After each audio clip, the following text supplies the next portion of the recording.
Muy buenas noches a todas y todos. Eh, bueno, la charla del día de hoy es implicaciones del uso de fármacos en el manejo del dolor, a cargo del doctor Luis Esteban Hernández Soto. Con respecto a su formación profesional, es licenciado de farmacia de la Universidad de Costa Rica, tiene un máster en cuidados paliativos de la Universidad Católica de Costa Rica, es doctor en farmacia de la Universidad de Navarra, presenta un diplomado en atención farmacéutica de la persona mayor y un diplomado en farmacia de la persona mayor. Eh, y actualmente es estudiante de la licenciatura de docencia universitaria. A nivel académico es docente de la Facultad de Farmacia en cursos como farmacopatología y farmacodependencia y atención farmacéutica. Tiene múltiples publicaciones eh, en diferentes revistas y presenta diversas investigaciones. Eh, Sin más, les hago el recordatorio de que las preguntas deben hacerlas al chat, sea a José o a cualquiera de los miembros indicados como asociación, en caso de que tengan algún problema para referirlos. Y el espacio es todo suyo, doctor Esteban. Perfecto. Muchísimas gracias. ¿Me escuchan bien? Sí. Sí, se escucha perfecto. Perfecto. Bueno, gracias Melanie por la presentación, ¿verdad? Y antes que nada más que la presentación, por la invitación, ¿verdad? A todos ustedes en la asociación y aquí me contactó para hablar sobre esta parte de dolor y su manejo farmacológico. Ya vi que el doctor Brenes pues expuso un punto también importante, así que voy a hacer un paso más rápido por esa parte fisiopatológica de la que compone el dolor, porque ya fue explicada muy bien con anterioridad. Yo nada más voy a hacer referencia a algunos elementos para hablar qué papel tienen entonces los medicamentos en el manejo del dolor, ¿verdad? Principalmente. Entonces, inicialmente, bueno, esto es una descripción que es importante tenerla en cuenta, que en general describir al dolor principalmente es una sensación y una experiencia emocional desagradable, ya sea un daño tisular actual o potencial, ¿verdad? Ahora escuchábamos al doctor hablar sobre que, digamos, ese efecto placebo que puede tener por activación del sistema frontal, eh, que puede activarme algo que me dé dolor o no, ¿verdad? Pero siempre es un fenómeno subjetivo y se aprende a verbalizar el dolor, ¿verdad? Aprendemos a valorarlo y por eso en la parte clínica se ha tratado de que el paciente aquello que es subjetivo, porque yo me puedo majar el dedo con un martillo, pero para mí ese dolor no es tan terrible y para otra persona es el peor dolor que ha sentido en la vida. Entonces tratamos de objetivar esto que es subjetivo a nivel clínico y por eso han salido instrumentos como las famosas escalas visuales análogas, donde tú le dices al paciente que de 0 a 10, siendo 10 el peor dolor del mundo, dígame cuánto le duele ahora, ¿no? Para tratar de tener un baremo y un parámetro de medición inicial y de ahí a partir para saber cómo voy a controlar. Eso es muy utilizado en el ámbito clínico para tener, como digo, parámetros en el que comienzo y hacia dónde voy a llevar al paciente, con el manejo farmacológico o con el manejo para tratar el dolor. Dentro de esta fisiología, bueno, yo también voy a pasar, como les digo, un poco más rápido por las famosas vías aferentes y eferentes del dolor. Ya el doctor les ha hablado como pues distintas sustancias, sea térmico, mecánico, que en el caso de ustedes la estimulación mecánica pues puede inducir esta parte, cómo están involucradas las fibras A y C, ¿verdad? Y mediadores de la inflamación que puede ocurrir producto del dolor, vamos a tener muy en cuenta a las prostaglandinas en mente. ¿Por qué? Porque parte del tratamiento farmacológico que se utilizan se dan unos inhibidores de las prostaglandinas, que ellas tienen distintas acciones en el cuerpo, pero una de ellas es participar regulando o controlando un poco los umbrales del dolor dependiendo de hacia qué receptor se posicionen, que lo vamos a ver más adelante. Entonces, importante tenerla ahí en cuenta, las famosas prostaglandinas involucradas por allí, que es una vía de las que explica la ocurrencia o la regulación del dolor y donde tiene el principio todos los AINES, los antiinflamatorios no esteroideos, para su acción sobre el manejo del dolor. Nuevamente, este proceso de nocicepción del dolor, que lo recordarán, ¿verdad? Que a partir del efecto o del daño que se pueda dar, particularmente cómo se da la transducción, la transmisión, cómo a nivel central se da la modulación de ese dolor y posteriormente la percepción del paciente. Nuevamente voy a pasar esto más rápido porque sé que lo vieron, yo que me conecté hace un momento, lo han visto con detalle.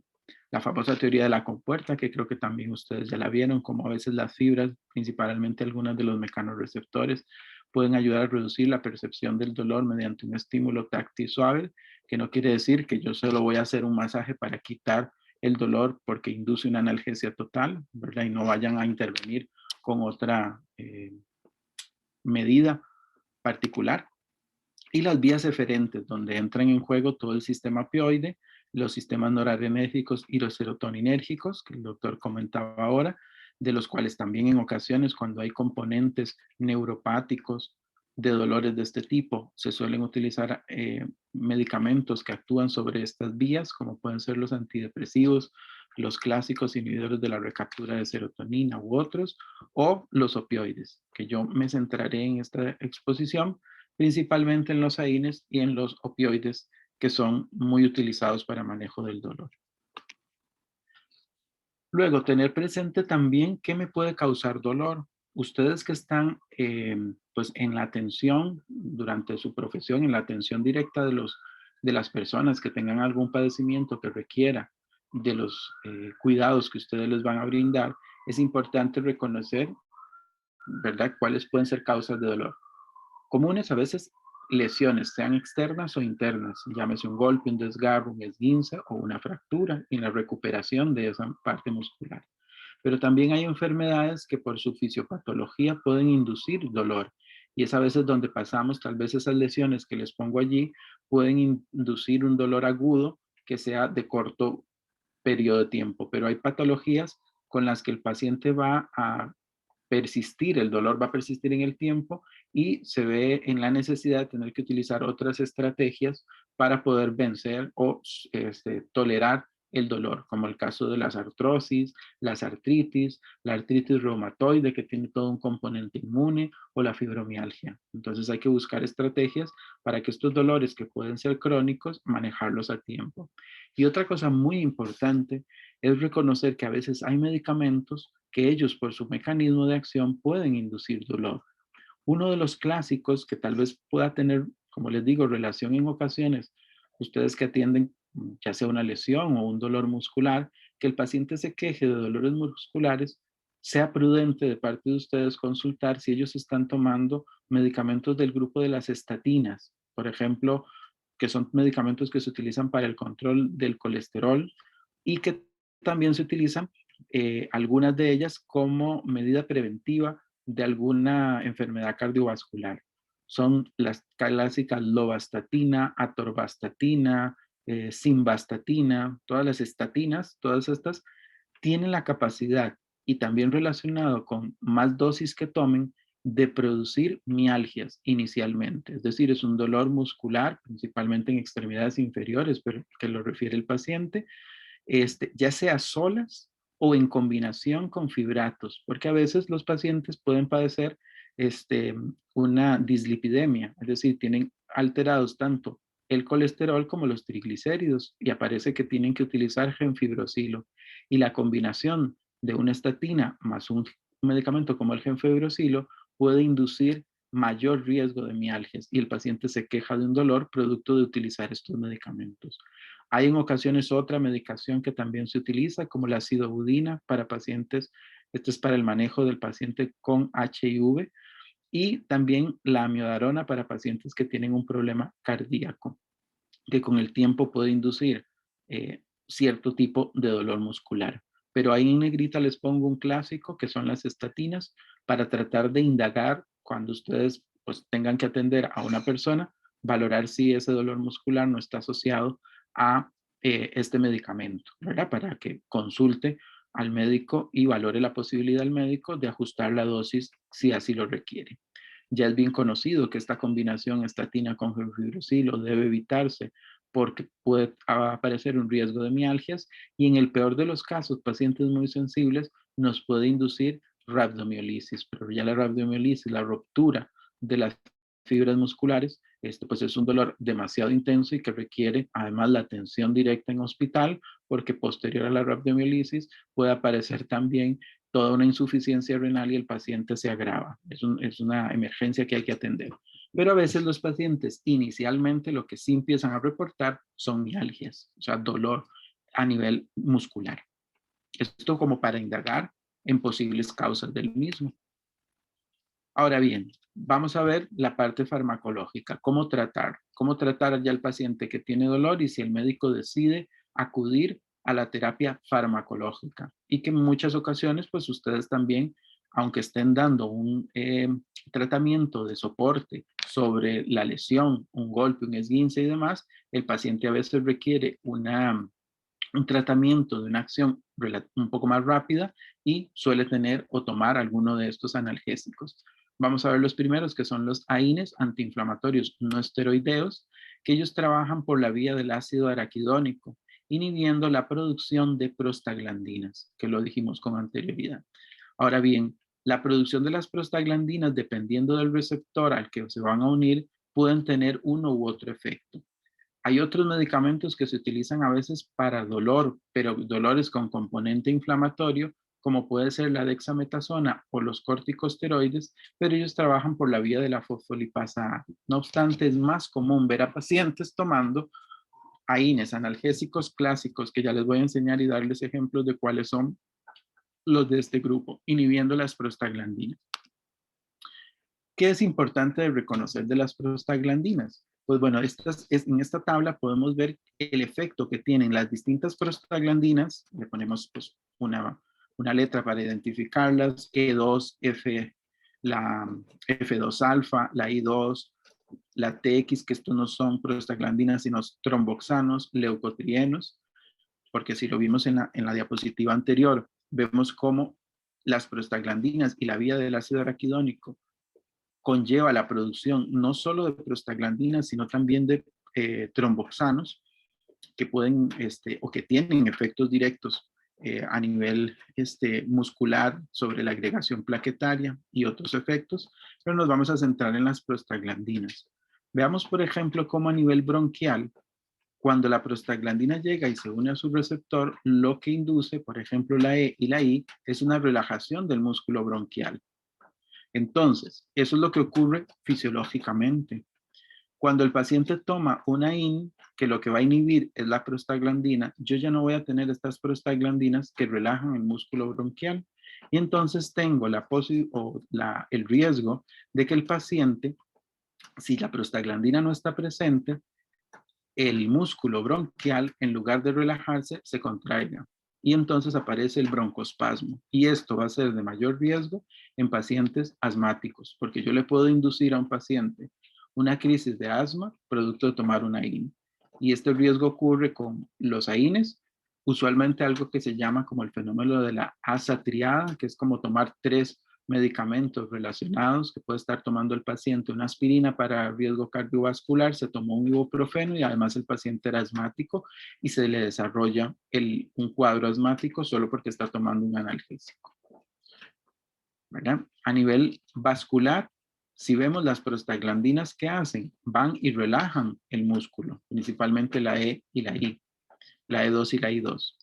¿Qué sucede si la prostaglandina no está? En lugar de relajarse el músculo, lo contraigo. Y si los vasos sanguíneos están contraídos, puedo provocar hipertensión. Y de allí que la presión arterial sea otro de los efectos que hay que estar al pendiente. Un paciente que utiliza una IN, de que no le aumente la presión. Que no le aumente la presión y que el mayor riesgo que tenga ya un paciente diagnosticado de hipertensión al que le puede subir la presión arterial solo por tomar un analgésico, ¿verdad? Que esa presión se vea descontrolada en presencia del analgésico.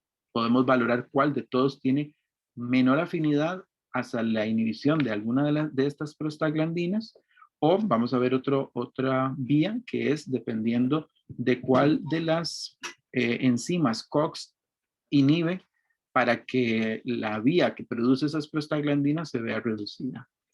¿Qué otro? Bueno, en sangre también las prostaglandinas pueden reducir la agregación plaquetaria, de manera que si la prostaglandina no está, la agregación plaquetaria puede aumentar y existe entonces el riesgo de que se forme un trombo, producto de tomar el AIN, y es cuando aparecen algunos AINes con algún riesgo cardiovascular.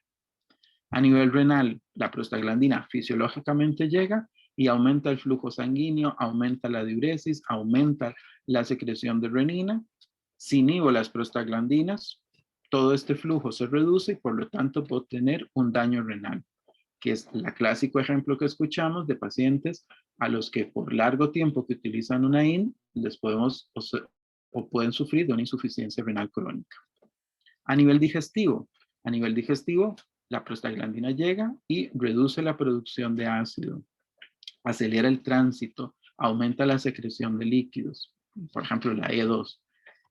Resulta que la inhibo y entonces ya ella no hace su efecto, entonces sucede todo lo contrario, aumenta la producción de ácido, se reduce la secreción de líquidos, retarda el tránsito, por lo tanto puedo provocar una gastritis producto de inhibir la prostaglandina. Y cuando las prostaglandinas están y se liberan, lo que hacen es, porque también lo decía el profesor Brenes o el doctor Brenes, es una medida de alerta al cuerpo. Las prostaglandinas salen, ¿para qué? Para reducir el umbral del dolor a nivel nervioso y decirle al cuerpo, hey, algo pasó, le está doliendo, haga algo por usted. Se majó el dedo, haga algo por usted. Bajan el umbral para que usted se entere de que algo está mal y que le está doliendo. Es una medida de defensa. Pero si las prostaglandinas no están porque yo las inhibí, ese umbral del dolor va a aumentar. Por lo tanto, mi percepción en ese momento del dolor va a disminuirse porque la prostaglandina no está allí presente haciendo el efecto. Entonces, estos son un poco los mecanismos que nos permiten explicar los posibles efectos secundarios que tienen los AINES y son parte de los criterios que se suele tomar los médicos para elegir uno u otro AIN para prescribirlo sobre un paciente y sobre lo que tenemos que tener en cuenta cuando se dan. Aquí tenemos todo un grupo de analgésicos de estos grupos. A nivel farmacéutico lo solemos dividir según su composición química, ¿verdad? Su origen químico. Dejamos siempre el acetaminofén porque aunque él no sea una IN estrictamente, sí está involucrado como un analgésico directamente, no antiinflamatorio. Todos estos otros más bien tienen la particularidad de ser, además de analgésicos, antiinflamatorios. Y marco en negrita algunos de los más utilizados en el mercado en general. Indicaciones importantes a tener en cuenta, por ejemplo, si un paciente, además de que el mecanismo que ya vimos de inhibición de prostaglandinas, el diclofenaco, la indometacina y el sulindaco, su estructura química es muy parecida al ácido acético. ¿Ustedes recuerdan qué es el ácido acético?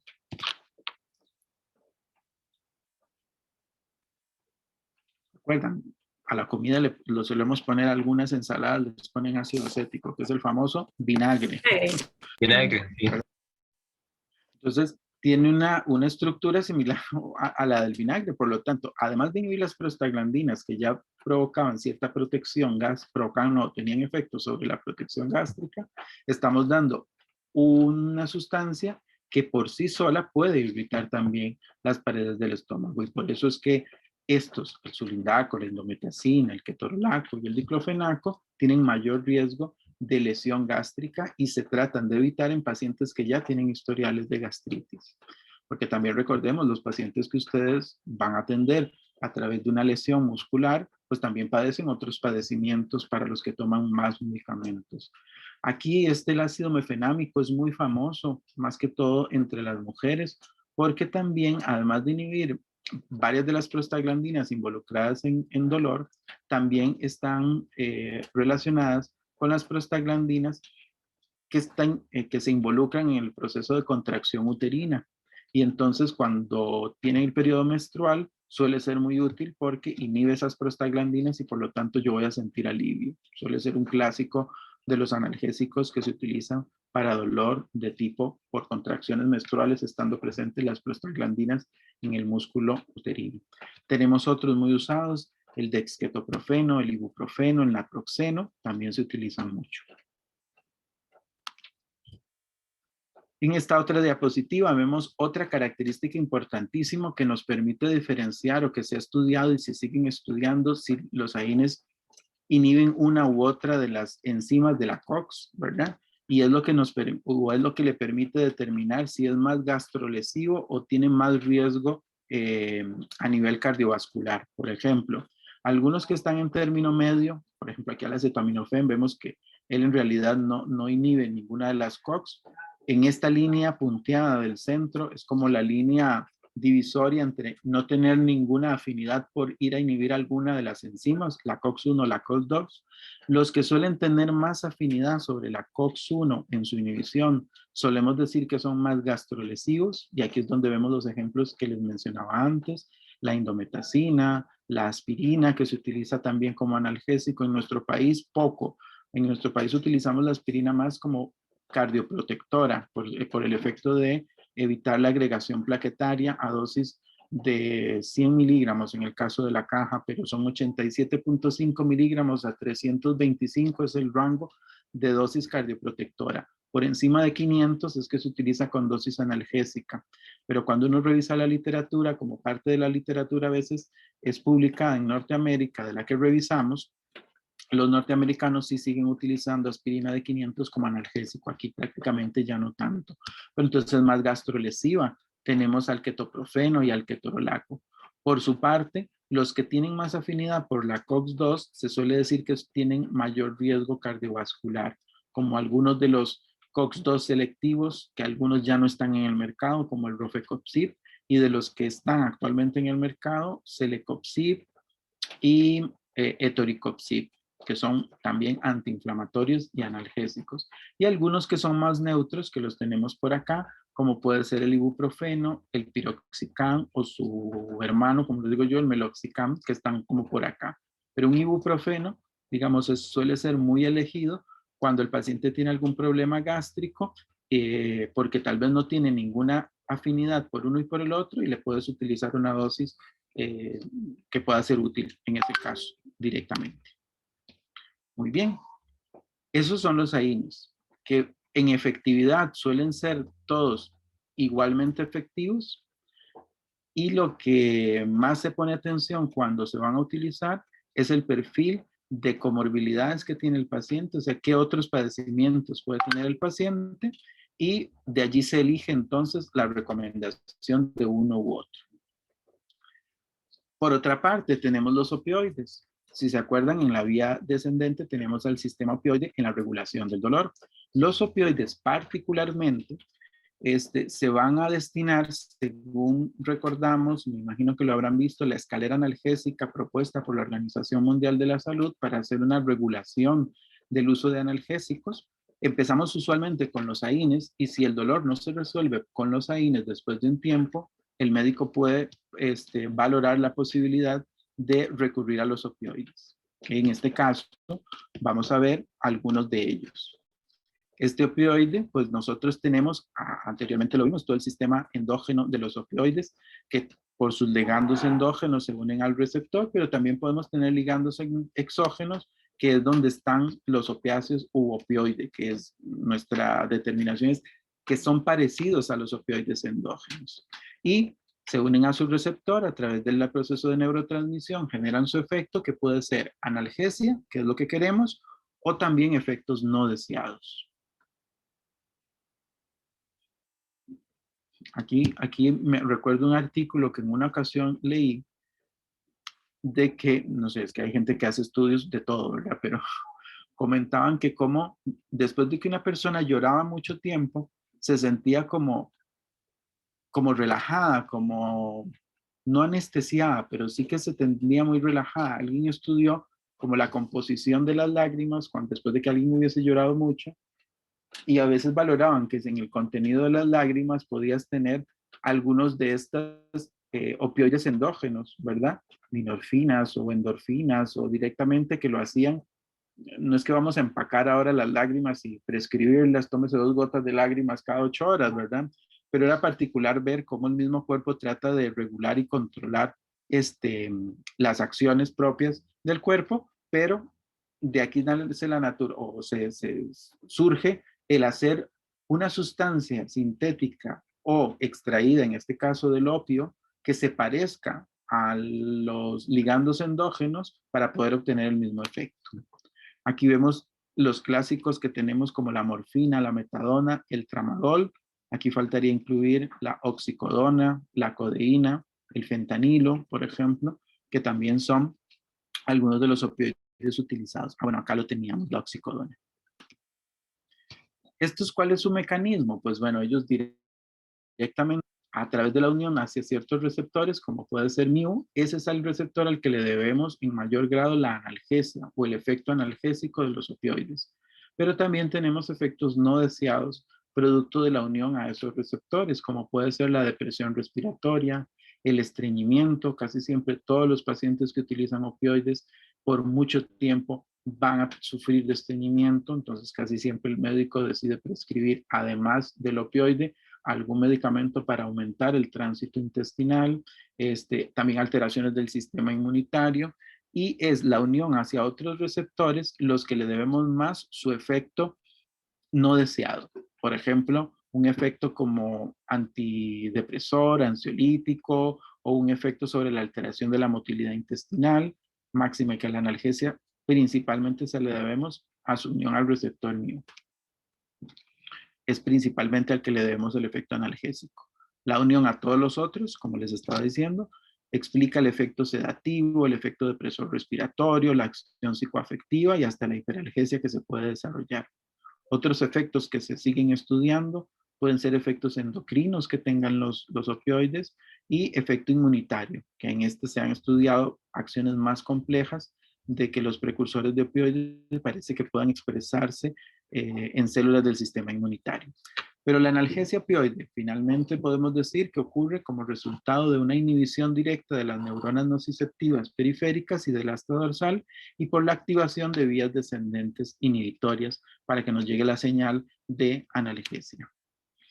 Acá tenemos la potencia analgésica de los opioides que tenemos o algunos de los que tenemos en el mercado nacional. La morfina sigue siendo el estándar con el que comparamos al resto de opioides. Vemos la gran ventaja que tiene en potencia analgésica, por ejemplo, el fentanilo. Es 80 a 100 veces más potente que la morfina. Pero el gran problema, y además es muy lipofílico. Pero el problema es que la biodisponibilidad del fentanilo a nivel fisiológico, él se metaboliza muy rápido y además el efecto puede pasar rápido. Entonces, aunque es muy potente como analgésico, hay formulaciones que no permiten ser utilizadas. Por ejemplo, diríamos, ¿por qué no hacemos comprimidos de fentanilo si es tan potente? Y podemos entonces tener otra arsenal, porque la biodisponibilidad del fentanilo por vía oral no es óptima, no se absorbe lo adecuado. Y las formulaciones que tenemos son para uso parenteral o los famosos parches de fentanilo, donde creamos un sistema, digamos, los farmacéuticos, la compañía que lo fabrica, crea un sistema, una matriz donde está contenido el fentanilo y él se va liberando poco a poco a través de la matriz y el paciente hace un recambio de ese parche, por ejemplo, cada 2 días, porque él libera una dosis concreta cada hora de fentanilo y lo logra tener estable.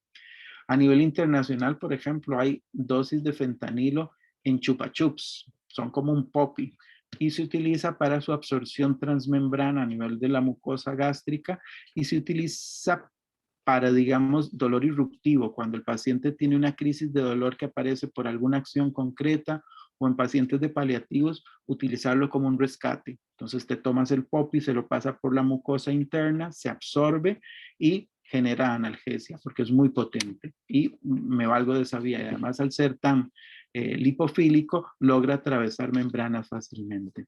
Tenemos otro que tiene una potencia un poco mayor, un poquitito más que la morfina, que es la metadona, pero la metadona tiene una desventaja en el sentido de que cuando se prescribe hay que esperar un tiempo para ver el efecto pleno, se le llama el efecto de mercancías, y luego como un tren de mercancías, es que es como un tren, él tarda en arranca, genera el efecto, pero es lo mismo cuesta detenerlo. Cuando el médico suspende la metadona, se suspende gradualmente porque es como detener un tren que esté ya en marcha. Entonces, esa es la analogía que uno suele encontrar en la literatura, que es le cuesta arrancar como al tren y le cuesta frenarlo como al tren, ¿verdad? Y tenemos otros opioides que tal vez es una clasificación antigua que te encontrabas en libros de farmacología, que ya no se usa tanto, que la llamaban los opioides débiles, que es porque son un poco menos potentes que la morfina, pero pueden ayudar a resolver algún dolor que inicialmente no se ha resuelto con los AINES, por ejemplo, y no lanzarnos directamente a la morfina, sino pueden utilizar pacientes codeína o tramadol.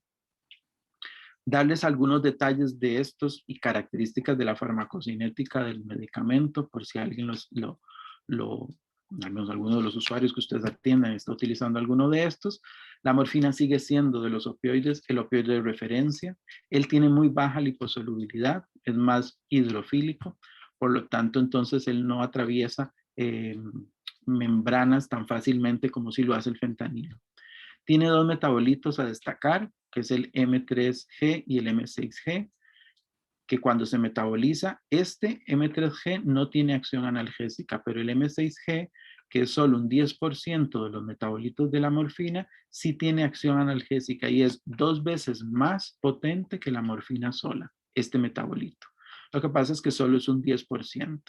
Recordemos siempre también, esto es un poco de farmacología inicial, cuando un medicamento se metaboliza, la idea de que un medicamento se metabolice es que sea excretado. Por lo tanto, las características que va adquiriendo el medicamento conforme lo entra en reacciones de metabolismo, sean oxidación, conjugación, glucuronización, distintas reacciones químicas que sufre el medicamento, es para tratar de hacerlo cada vez más fácil de eliminar en la orina, en las heces, casi la mayoría pueden eliminarse en la orina, pero lo que hace es modificarlo para que logre ser excretado fácilmente. Pero en ese trayecto o en esas reacciones, en ocasiones el medicamento se transforma en un metabolito que sigue teniendo efecto terapéutico. Es el caso de este 10% del metabolito de la morfina. Y lo vamos a ver con otro, con otro medicamento. ¿Qué vamos a ver acá importante? Que por vía oral, la morfina, vemos que su efecto, el inicio de la acción, puede durar 15 minutos en yo ver el efecto. O sea, es muy rápido. Intravenoso 5 y subcutáneo entre 15 y 30 minutos para iniciar el efecto terapéutico, para sentir alivio. Tenemos en el otro cuadro los picos de acción, cuando llega a la dosis pico, ¿verdad? Puede ser en media hora, ya está en la dosis pico. La duración de la acción, que puede ser entre 4 a 5 horas en general para cualquiera de las formas farmacéuticas o de las vías de administración. La codeína, él presenta una débil afinidad por los receptores opioides y diríamos, entonces, ¿para qué se da?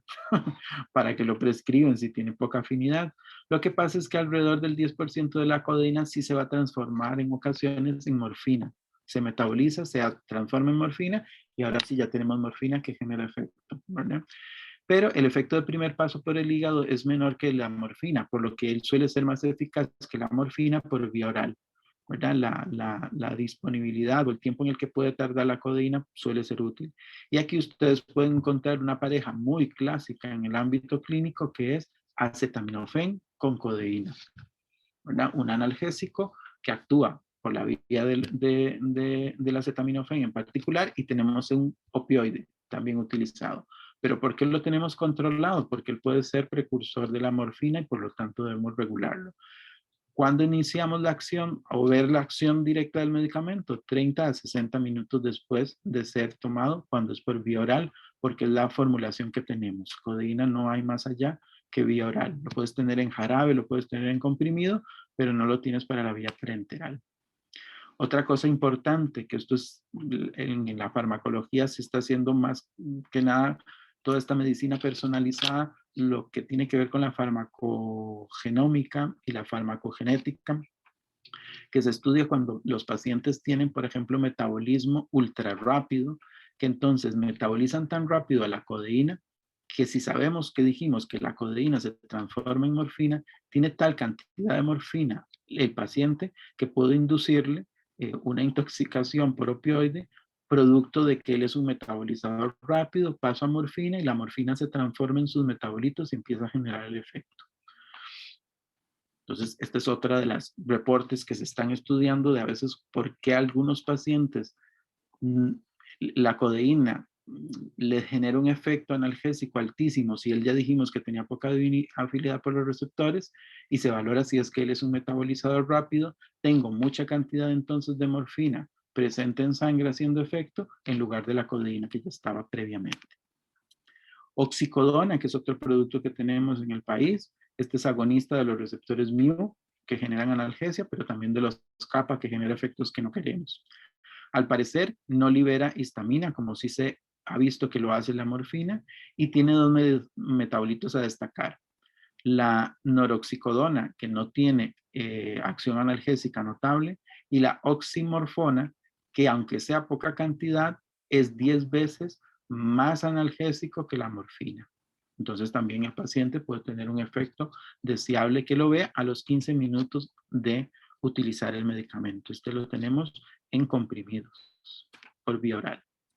Nuestro amigo el fentanilo, que diríamos, tiene alta liposolubilidad, o sea, él atraviesa membranas fácilmente, tiene un alto volumen de distribución, tiene una capacidad de distribuirse en el cuerpo montones. Eso explica su larga semivida de eliminación. Él tarda bastante tiempo en ser depurado o en ser eliminado.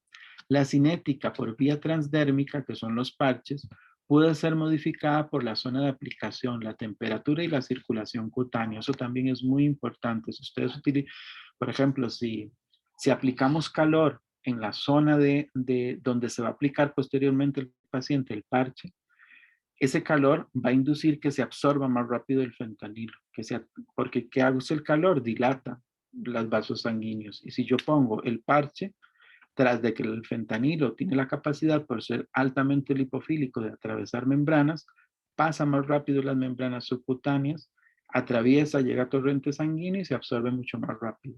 Y tengo efectos entonces analgésicos por el fentanilo mayores, pero también puedo tener todo el grupo de efectos secundarios y puedo tener entonces al paciente más sedado, más adormilado, con todos los efectos propios del fentanilo. Entonces, si la temperatura es elevada, se observa vasodilatación, favorece su absorción. También pacientes, si existe una quemadura, aumenta la absorción. Por eso hay que buscar pieles sanas donde se aplica el parche. Las concentraciones van aumentando progresivamente cuando utilizan el parche y suelen estabilizarse 12 o 24 horas después de su uso. Es importante y aquí les pongo algunas notas de la vía intravenosa, pero esto lo vamos a ver más o se ve más en el uso de fentanilo vía hospitalaria. La metadona se parece entonces, es altamente lipofílico, pero este tiene el efecto de tren de mercancías. Él no es tan rápido como el fentanilo y la metadona entonces se va dando una dosis inicial que genera luego una concentración estable en el tiempo y luego se va reduciendo. La excreción renal puede ser variable. La excreción puede estar aumentada cuando el pH urinario desciende, o sea, si tenemos un pH ácido podemos estar liberando más metadona. Existe también un riesgo de acumulación y toxicidad por dosis repetidas. Los médicos suelen ser muy cautos a la hora de prescribir o querer utilizar metadona. Y también se ha visto que pueda tener un efecto sobre bloquear los receptores NMDA, que esto le previene de desarrollar tolerancia o de estados de hipersensibilidad. Entonces a veces se puede utilizar. Y se ha visto que pueda también tener un efecto sobre dolores de tipo neuropático. Y entonces es allí donde otra indicación aparece y podamos ver a pacientes con metadona, usuarios de metadona por un dolor neuropático. Tenemos luego también otro de los analgésicos que es el tramadol. Este presenta una acción agonista parcial sobre el receptor mu, que es al que le estábamos diciendo que le generaba mayor analgesia, pero inhibe también la recaptación de noradrenalina y serotonina sobre las vías descendentes. Entonces las tengo presentes a la serotonina y a la noradrenalina allí, induciendo la señal, de manera que entonces puede que este otro mecanismo explique el posible efecto que pueda tener también sobre dolores neuropáticos. Por otra parte, el tramadol se metaboliza y su metabolito, el metabolito del tramadol, que es una desmetilación de la estructura química, contribuye también al efecto analgésico. O sea, tenemos metabolitos de tramadol que son también activos farmacológicamente y que producen analgesia. Y se ha demostrado también que la analgesia inducida por tramadol no es revertida en su totalidad por la naloxona, ¿verdad? Que si se le damos naloxona, en principio cualquiera de los opioides que se administran, veríamos contrastado su efecto analgésico. Se ha visto que ese efecto analgésico que puede provocar el tramadol no lo hace o no lo revierte en su totalidad la naloxona, y posiblemente la explicación sea porque hay otra vía con la cual él genera la analgesia. Lo tenemos en presentaciones por vía oral, en comprimidos de liberación retardada, de liberación inmediata y hasta gotas, y intravenoso. No obstante, tiene otra característica. Veamos esta vía por la que al parecer inhibe la recaptación.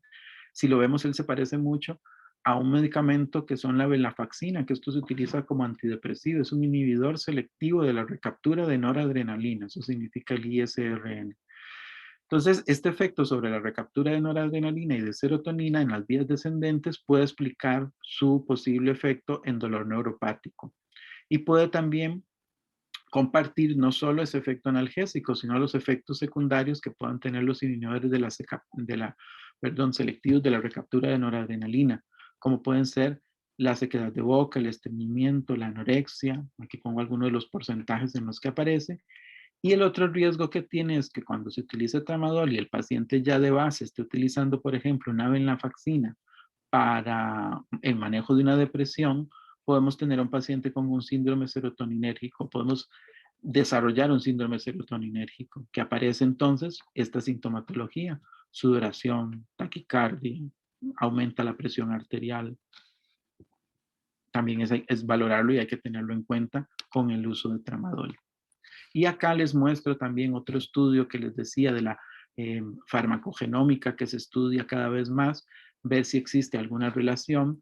En este particular vemos, es un estudio que hacen para ver que los casos de no respuesta al tramadol, porque hay pacientes que dicen que tomando tramadol no tiene ningún efecto analgésico sobre el dolor que estoy teniendo, que eso hay una queja a veces de un grupo de pacientes. Se veía o se está estudiando si esa no respuesta se debe a que puedan ser metabolizadores lentos, porque al parecer aumentaron 4 veces en comparación con los que no eran metabolizadores lentos.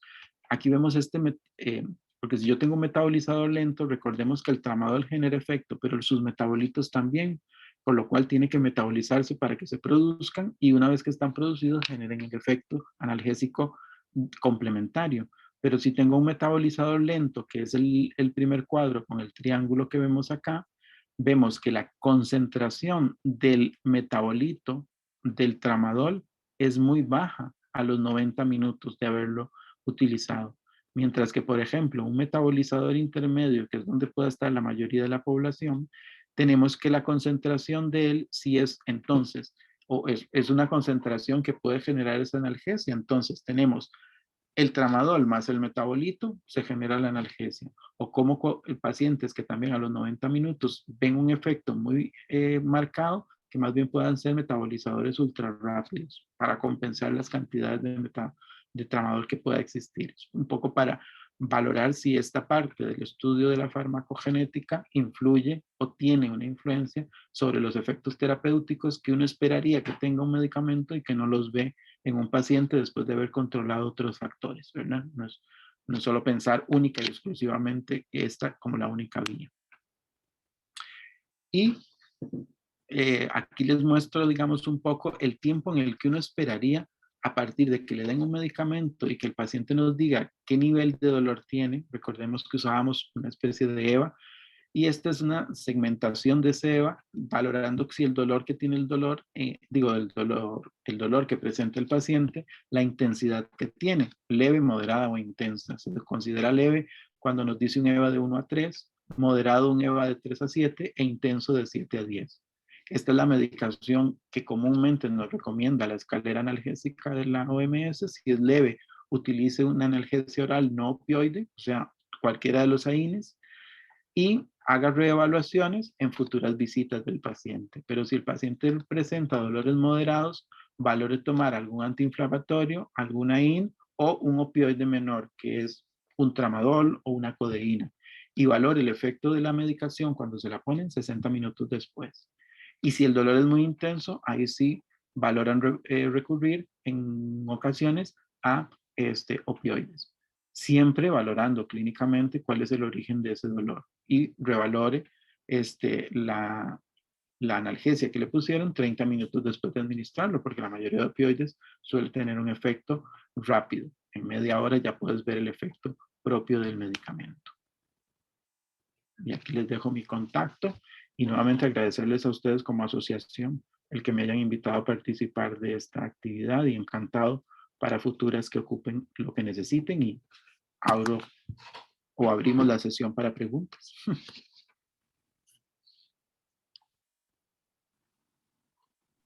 Hola, sí. Ahorita sí tenemos varias preguntas. La primera sería sobre si existe alguna posibilidad de que una reacción alérgica ante algún medicamento pueda afectar como estos procesos de analgesia o que si es común o qué tan común es una reacción alérgica ante esta clase de medicación. Ok, hay posibilidad de que hay pacientes generen una reacción a alguno de los AINES. Eso se ha visto que puede ser común. Son reacciones, digamos, de tipo alérgico, pero a veces se ve más probable si el paciente ya tiene un componente de alguna enfermedad alérgica de base. Por ejemplo, padece rinitis, padece asma, ¿verdad? Que pueda generar una reacción dérmica, ¿verdad? Y lo común que suele pasar, o lo habitual, no suele ser una reacción anafiláctica, ¿verdad? Porque eso es el peor de los casos. De común, las reacciones alérgicas que ocurren con los AINES, en principal con los opioides casi no ocurre una reacción, digamos así, alérgica, conocida como una reacción alérgica per se, ¿verdad? Ya sea tipo 1, tipo 2, tipo 4. Suele más que todo ser síntomas respiratorios. Unas 2 horas después de tomar el AIN, que puede aparecer una reacción nasoocular, como obstrucción nasal, moqueos, ojo rojo, y se puede, casi nunca se suele llevar a una opresión del pecho o algo así. En otras ocasiones, si vamos, digamos, aumentando la complicación de la reacción adversa, puede a veces verse urticaria o hinchazón de la piel y de la cara. Casi no suele ser común la anafilaxia. Yo les comento un caso de una compañera de estudio que me acuerdo que ella era alérgica a la mayoría de los AINES existentes, ¿verdad? Y estábamos estudiando en ese momento recién inaugurada biblioteca de salud. Ya con eso les digo, posiblemente la edad que uno puede tener, ¿verdad? Estudiábamos en la biblioteca y me dice, mira, me voy a tomar un ibuprofeno. Estábamos estudiando en el último piso de la biblioteca. Y me dice, me voy a poner como una cara de luna, se me va a hinchar la cara, pero no te asustes, es que no tengo tramadol, que a veces uso, porque en ese mes venía su periodo menstrual. No tengo ninguno y el único que tengo es este ibuprofeno, pero no te asustes. Y seguimos estudiando. Pues, a las horas después de verla, yo le pero Natalia, ¿qué le pasó? Dios mío, ¿qué es esa cara que tenés? Se lo dije, ¿verdad? No se asuste, esto me suele pasar cuando me tomo lo que no tengo que tomar, pero es demasiado el dolor que tengo, ¿verdad? Me decía. Pero de común suele ser una reacción de ese tipo. Una reacción no lleva a la reacción anafiláctica, ¿verdad? No nos vamos a jugar tampoco el chance de alguien que a veces suelen ser más idiosincráticos. Las que yo he visto de común suele ser más de tipo respiratorio, ¿verdad? Como lagrimeos o un poco de hinchazón y luego pasa el efecto. Pero casi siempre cuando el paciente tiene algún componente de reacción alérgica a los AINES, lo suele tener como a todo el grupo. Entonces, en esos casos, tú casi que le recomiendas utilizar o acetaminofén, ¿verdad? O también suelen utilizar los inhibidores selectivos de la COX-2, que tienen menos efectos por esa vía. Por ejemplo, Celecoxib o Etoricoxib, para valorarlo. Luego tenemos cómo se diferencian aquellos antiinflamatorios o medicación o fármacos que sí son esteroideos. ¿Cómo se diferencian estos de los AINES que no son esteroideos? ¿Cómo se diferencian? Bueno, por su mecanismo de acción y que ya uno los tiene muy identificados como grupo. Por ejemplo, los esteroideos podríamos llamar, que son todos los corticosteroides que conocemos. Dexametasona, uno muy clásico que ves en la farmacia. Gente que tiene gripe y se va a inyectar Dexa con diclofenaco. No sé si ustedes lo han escuchado o lo habrán visto para dolores, que hacen esas combinaciones. Entonces, utilizar con frecuencia corticosteroides tampoco es lo ideal porque usted va por otra vía sus efectos y además no es lo más recomendable utilizarlos con frecuencia.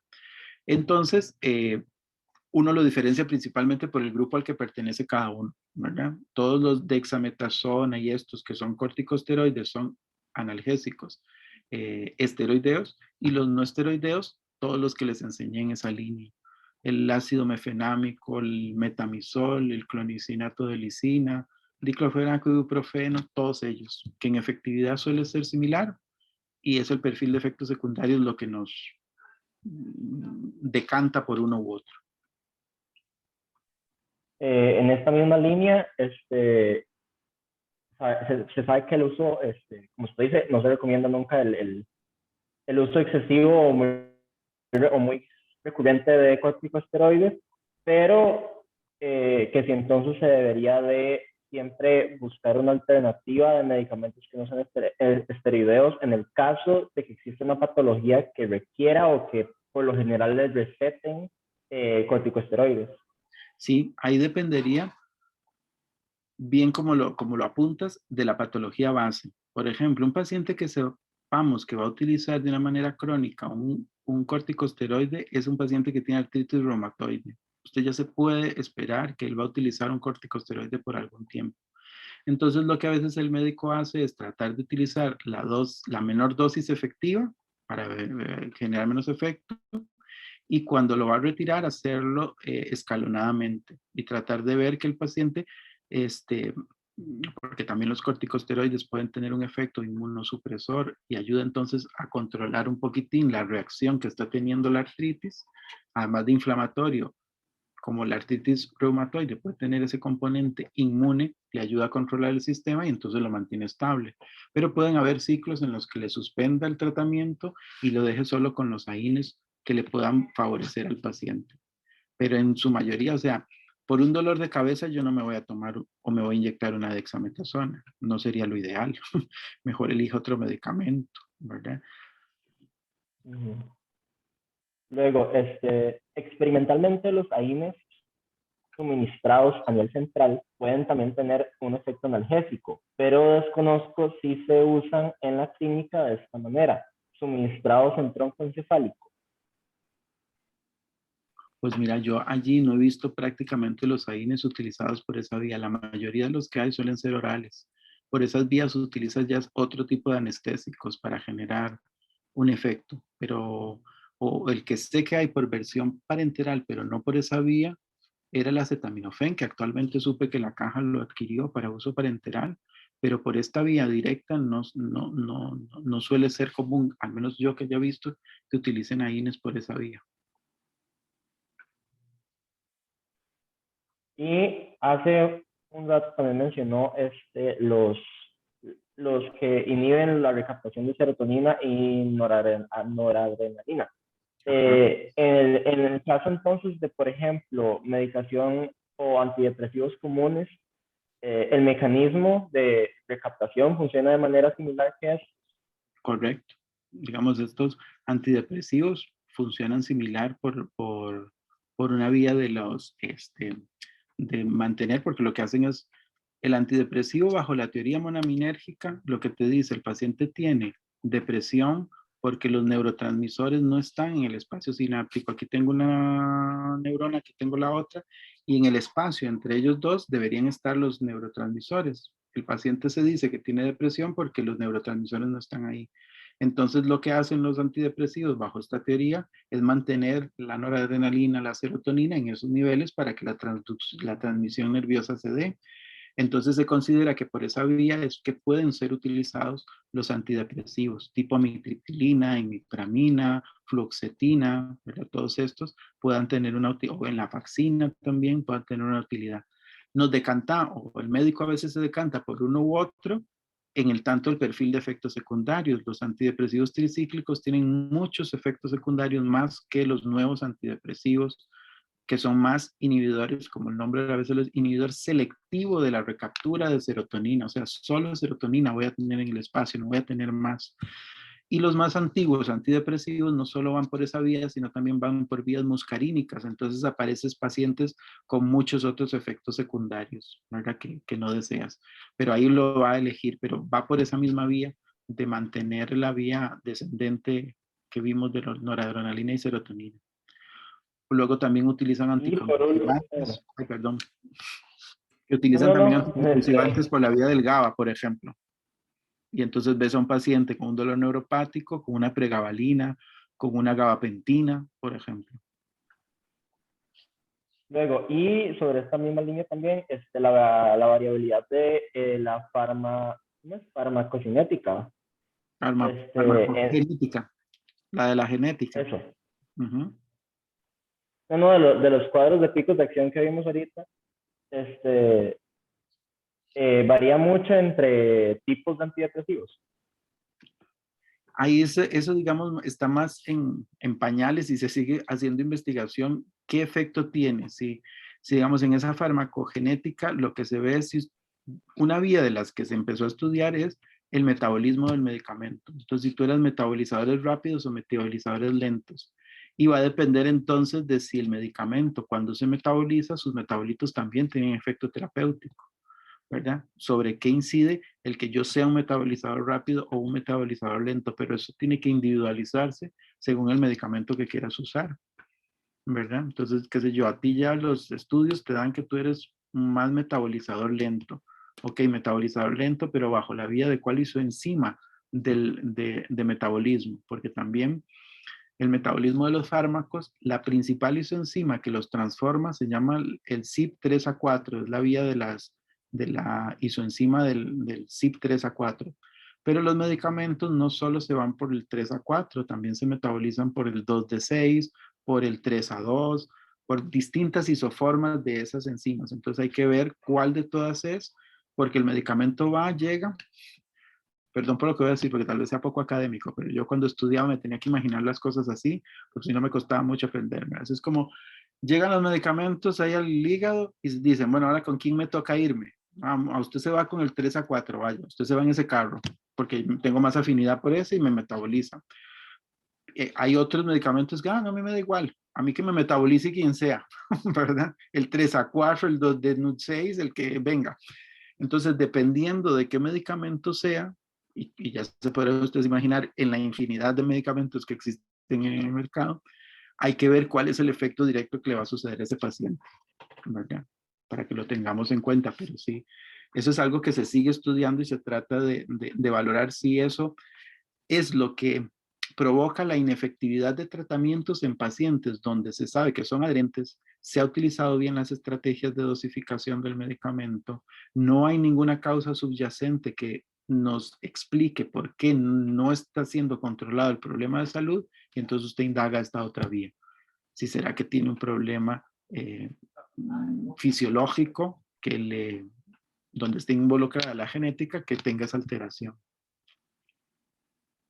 Por último, tenemos que si los medicamentos de ingesta de acción rápida, que si hay como contraindicaciones a la hora de hacer ejercicio o en la movilización de pacientes encamados. Ok. En general, para los de vía oral, si hay alguna contraindicación de ir a hacer ejercicio y tomarse el medicamento, pues no necesariamente suele ser una indicación que tú digas, no haga ejercicio después de tomar esto, ¿verdad? Más bien si sabemos si el ejercicio le va a generar cierto nivel de dolor, el paciente se lo toma previo, ¿verdad? Para que no le genere tanto dolor. Pero no suele ser una indicación común que tú digas que no se lo den porque esté contraindicado el ejercicio cuando se toma alguno de estos analgésicos. Lo importante es tener, digamos, también valorar en afecciones o en tratamientos que si estás tomando AINES continuamente, tú estás enmascarando un dolor y nuevamente recordemos, el dolor tiene un componente fisiológico de alerta. Es un sistema de alerta del cuerpo de decirle aquí algo está ocurriendo. Si usted continuamente está bloqueando el sistema, tu cuerpo nunca va a darse cuenta, no es que nunca se va a dar cuenta, pero puede pasar más desapercibido lesiones porque usted lo está inhibiendo continuamente. ¿No? Entonces hay que atender a la causa directa que tiene, pero no es una contraindicación que haga ejercicio si toma alguno de los medicamentos. Bueno, esas serían las preguntas. Muchísimas gracias. No, con Mela. mucho gusto. Se ve que pusieron atención porque había muchas preguntas, como las que le hicieron al doctor Brenes también. Muchísimas gracias, José, Con muchas gusto, gracias. Melan. Doctor Luis Esteban, de verdad, muchas gracias de parte de la Asociación de Estudiantes, el Departamento de Terapia Física y la Escuela de Tecnologías en Salud por aceptar la invitación a la actividad. Y No, muchas con gracias a gusto. todos los participantes por quedarse hasta este momento. Sabemos que hoy ha sido una jornada un poco extenuante, entonces agradecemos la participación de todos y esperamos que sea un insumo que sea valioso para todos ustedes. No, con mucho gusto. Ustedes por organizar estas actividades, me parece excelente. Y en lo que Muchas necesiten, gracias con mucho gusto. y muy buenas noches a todos. Buenas noches, igual.